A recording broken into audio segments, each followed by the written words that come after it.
सत्यनारायण भगवान का दूसरा पाठ है। सत्यनारायण भगवान की जय हो। सत्यनारायण भगवान की जय हो। सूत जी बोले, हे ऋषियों, जिसने पहले समय में इस व्रत को किया था उसका इतिहास कहता हूँ, ध्यान से सुनो। सुंदर काशीपुरी नगरी में एक अत्यंत निर्धन ब्राह्मण रहता था। भूख प्यास से परेशान वो धरती पर घूमता रहता था।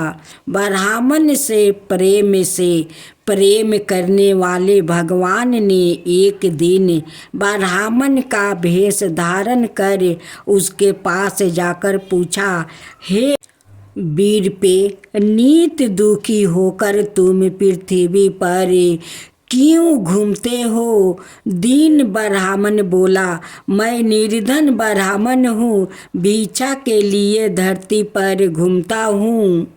हे भगवान, यदि आप इसका कोई उपाय जानते हो तो बताइए। वृद्ध ब्राह्मण कहता है कि सत्यनारायण भगवान मनोवांछित फल देने वाले हैं, इसलिए तुम उनका पूजन करो। इसे करने से मनुष्य सभी दुखों से मुक्ति हो जाता है।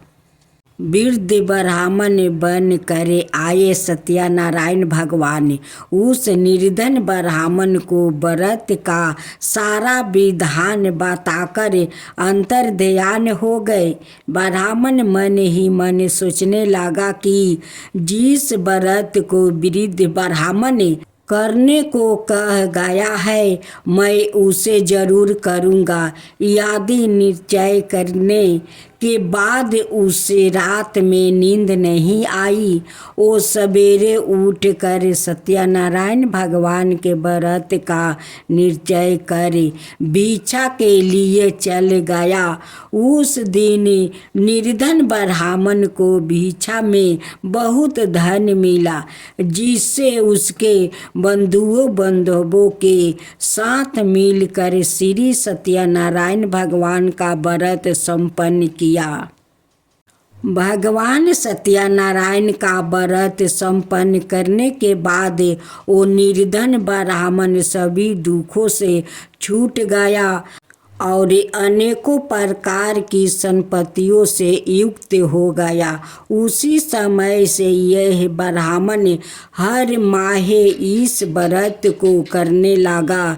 इस तरह से सत्यनारायण भगवान के व्रत को जो मनुष्य करेगा वो सभी प्रकार के पापों से छूटकर मोक्ष को प्राप्ति होगा।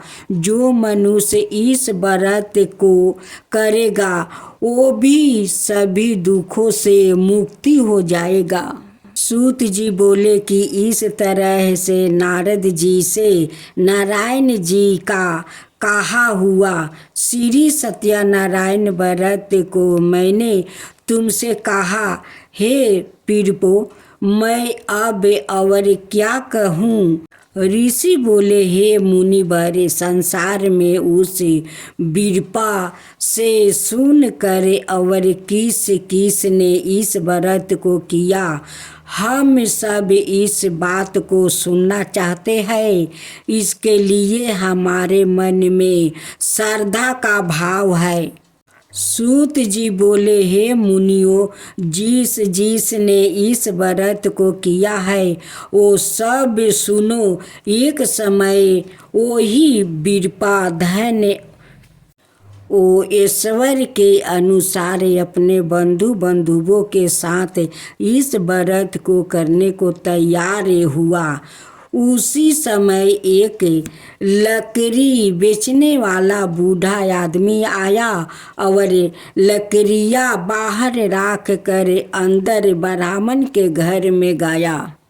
प्यास से दुखी ओ लकड़हारा उनको व्रत करते देख विरपा को नमस्कार कर पूछने लगा कि आप यह क्यों कर रहे हैं?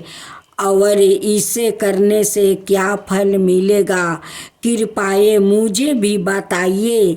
ब्राह्मण ने कहा कि सब मनोकामनाओं को पूरा करने वाला यह सत्यनारायण भगवान का व्रत है।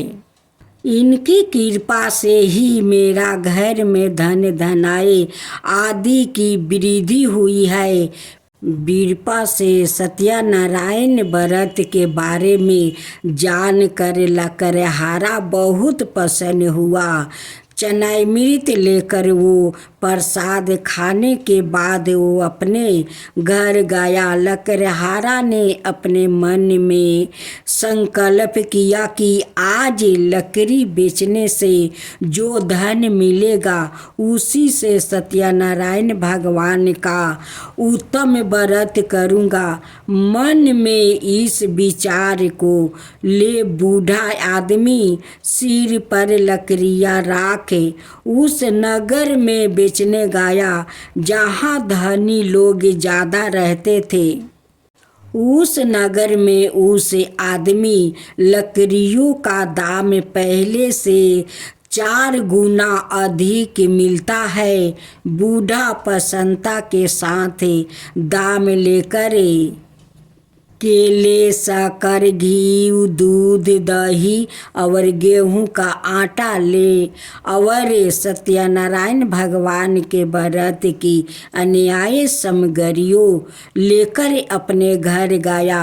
वहाँ से उसने अपने बंधुओं को बुलाकर विधि विधान से सत्यनारायण भगवान का पूजा और व्रत किया।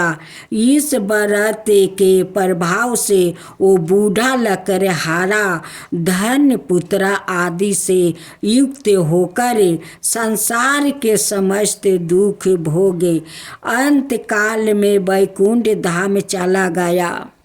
कथा का 2वां अध्याय संपूर्ण हुआ। श्री मन नारायण नारायण नारायण, भज मन नारायण नारायण नारायण।